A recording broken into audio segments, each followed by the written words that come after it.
How you doing, ladies and gentlemen? This is Indeed Gaming here. I am, in fact, Mr. Indeed, and welcome to my channel.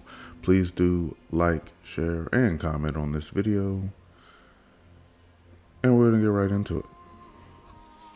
Now, I know I am very late to this, but I did stop playing For Honor for about 6 or 7 months, something like that.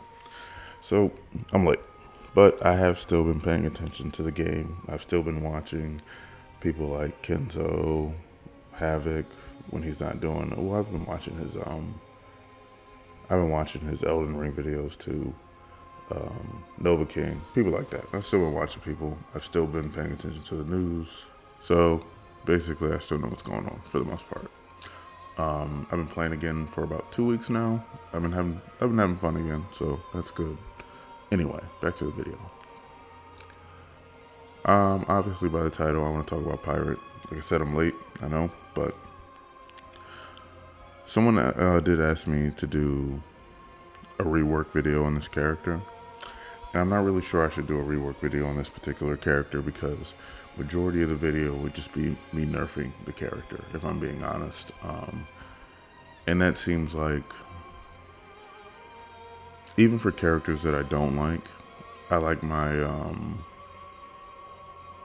rework videos to see, like, have some sort of balance to them. Like, I'm not a huge fan of, like, Conqueror, but I feel like what I took from Conqueror in my video, and then versus what I gave him, they evened out. And I don't really feel like that would be the case here with Pirate.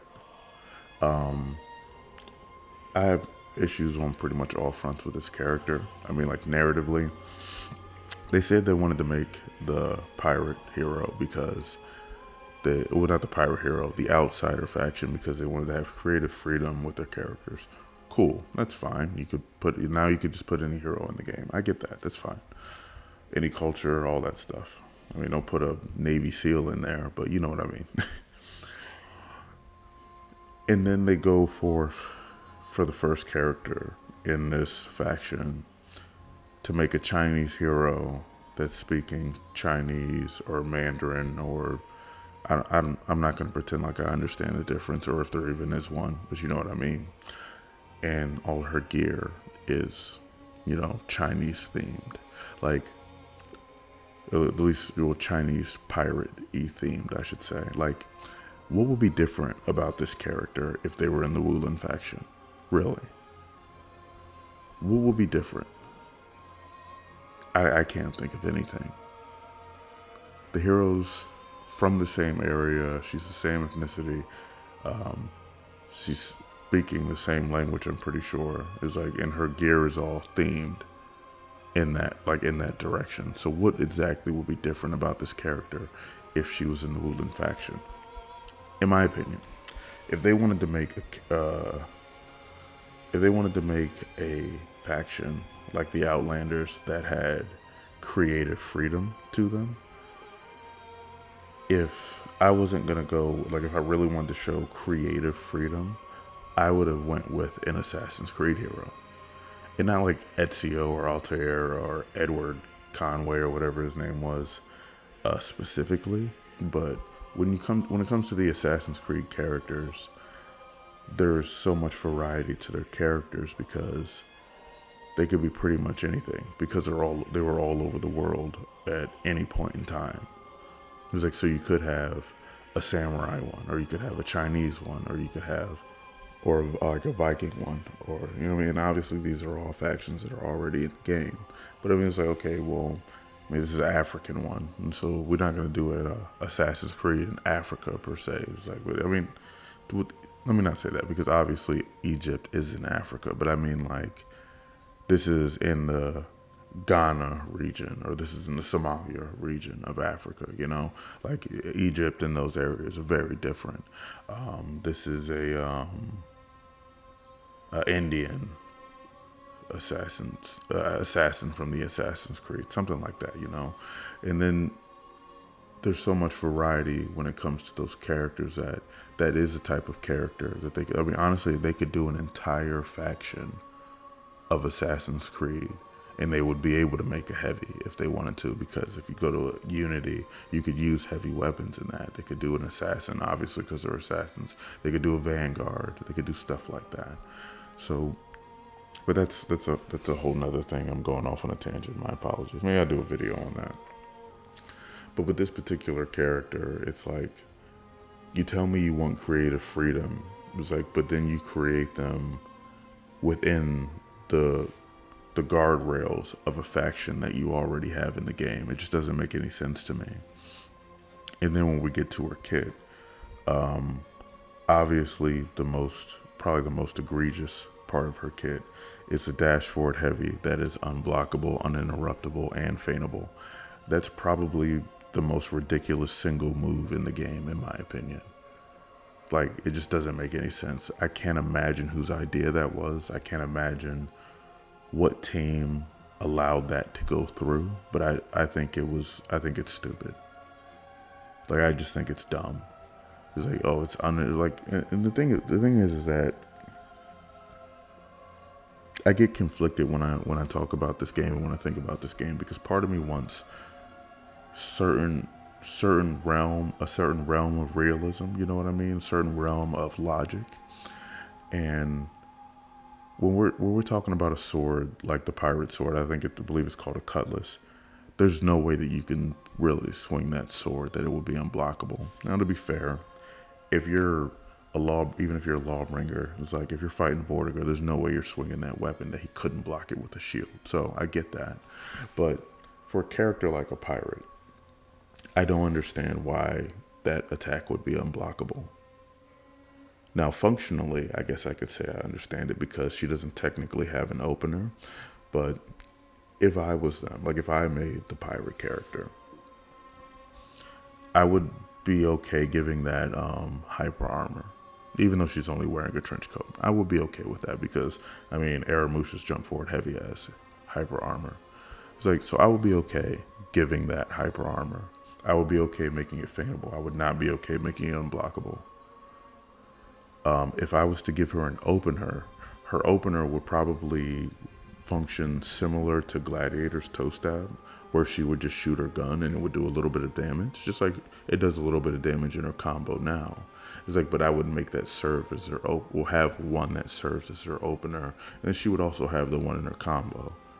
It was like, but her having a dodge forward heavy that's unblockable, feintable, and uninterruptible, I wouldn't even consider that. And I probably would have asked the person who suggested it to leave the room, please. I feel like it just doesn't make any sense. It bothers me that they would even do something like that. Her in combo, unblockable stab, I don't really take issue with that move. I think that's fair. I think characters should have access to unblockables, so I don't want to take away all of her unblockables. It was like, but the only issue I would say that I do have with that move is that it seems like the frames on it are a little weird. And I mean, you guys know I'm not one of those people who, slow everything down frame by frame and, have a millisecond timer in the corner or some crap like that. Like, I don't know how to do all that stuff, and I don't have the patience to do it either. But the frames on it seem weird. Like, the parry timing versus the frames feels weird.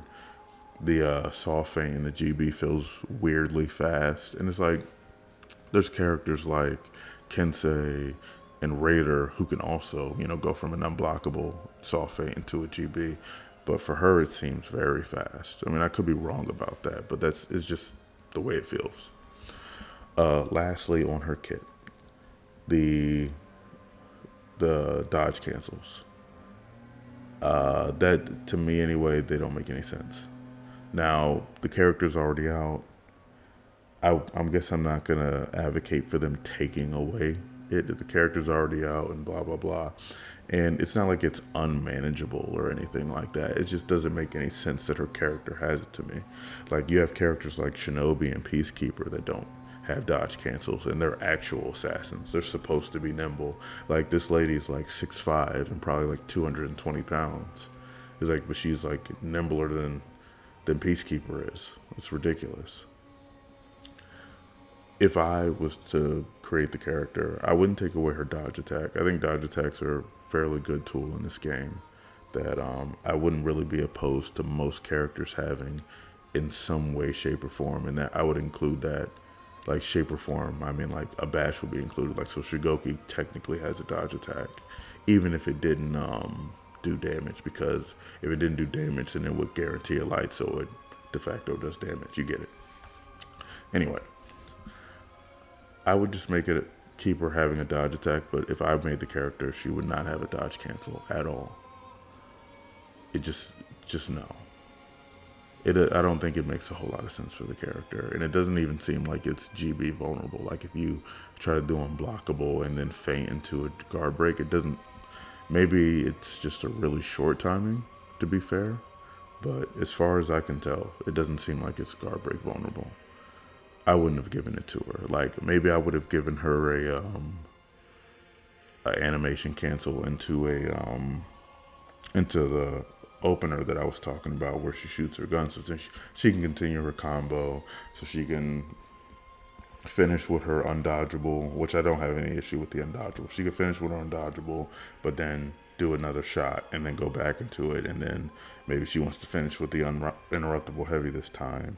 Maybe she wants to, do the unblockable stab, which isn't technically a finisher, I don't believe you. I think you hold back and use R2 for that one. But yeah, like something like that. But a dodge cancel? Absolutely not. I would not have given it to her. I don't think it makes any sense for a character. I don't know. Like I said, it just seems like it's stuff like this that makes me not really excited for the next character that they drop, because I feel like they're just kind of doing anything. Like I feel like the next character might be cool, but their kit's not going to make sense. And like when you have characters that are like this, it makes me not want to play with them. Like everyone knows that I'm an Orochi main. When Orochi's rework came out, I didn't want to play with him anymore because he was too strong. It didn't feel fair when I was fighting other people. I mean, it was already me being on PS5, so I'm at 60 frames. I know PS5s, like everyone didn't have one. Well, doesn't have one. They definitely didn't have them back when I was playing the game.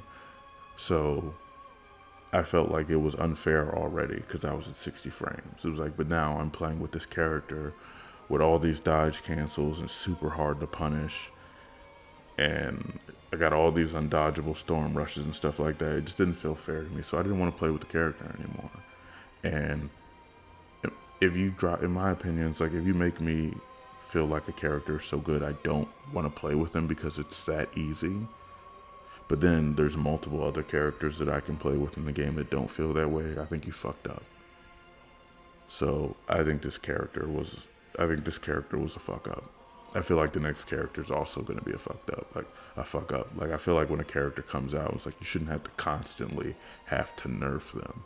It's not like this is the first character they've ever put in the game, or the second character they've ever put in the game. They know what does and doesn't work in this game. So I don't understand why every time a character comes out, there's some sort of issue. I mean, like, the character's been out for a while, so I think people have gotten past the usual, like, oh my god, this character's so OP because I don't know how to fight them because I've never fought them before and they're new. It's like, I think we're past that at this point. I think they just put a lot of extra mechanics on this particular character that don't make any sense and make her very unbalanced versus the rest of the cast. But I'm kind of rambling. I think I kind of rambled a lot in this video, but I feel like I got my point across for how I feel about the character. I don't want to nerf the character into the ground or anything like that. I just think certain things need to be changed. I mean, obviously they're not going to switch, take away the unblockable from the dodge forward heavy and then give her a whole new animation so she has a shooting opener, like I said. I personally would do that. It's like, but I don't think they would do that. The alternative, I would say, when they finally do nerf the character, because I'm sure they're going to, is they'll probably take the uninterruptible off of the dodge forward heavy. I doubt they'll take the unblockable away because then she won't have an opener, and then that would probably drop the character's viability at higher levels pretty drastically. But like I said, I've rambled enough. I'm gonna leave it at that. And I'm probably going to do another video talking about an assassin's either faction or hero, because I think that would be pretty cool. So, yeah, I guess I'm done with this one. I will see you guys in the next one. Indeed.